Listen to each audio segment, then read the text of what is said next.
इमरान खान सूबाई असम्बलियां तोड़ेंगे, ये जो मर्जी कर ले, इनका जाना ठहर गया। शेख रशीद कहते हैं, परवेज इलाही की मैं गारंटी देता हूं कि वे 120% असम्बलियां तोड़ने के लिए तैयार हैं। मोनिस इलाही ने कहा, इस पर उनकी पार्टी बेहतर जवाब दे सकती है।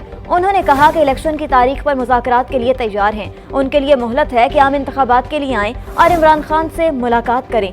बोले, अभी भी वक्त है, नालायक हुक्मरान मुल्क में इलेक्शन करवा दें।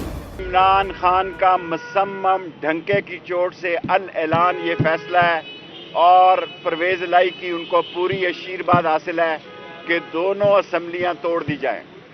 लेकिन अभी भी वक्त है कि इस मुल्क में जनरल इलेक्शन की तरफ जाया जाए। मैं हुक्मरान और ज़िम्मेदारान सबसे कहता हूँ, ना डॉलर है ना अफरात ज़र है, मईशत जो है वो कौमी सलामती का हिस्सा है। रूस ने झंडी गिरा दी है, कोई पेट्रोल नहीं दे रहा। और मैंने कहा था, मैं 30 दिन तक टीवी से गायब हुआ था और पहली 2 हो गई है। अब मैं इंशाअल्लाह ताला ट्वीट मैंने पहली दफ़ा सीखा है, लेकिन मैं टीवी के आने पर पहली बात ये कहता हूँ, आर पार हो जाएगा, काम तमाम हो जाएगा।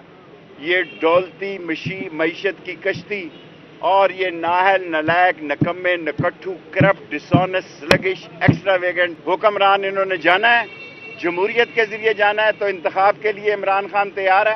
परवेज इलाही की मैं गारंटी देता हूँ कि 120% वो असम्बलियां तोड़ने के लिए तैयार हैं। स्टार न्यूज़, जियो पाकिस्तान के लिए।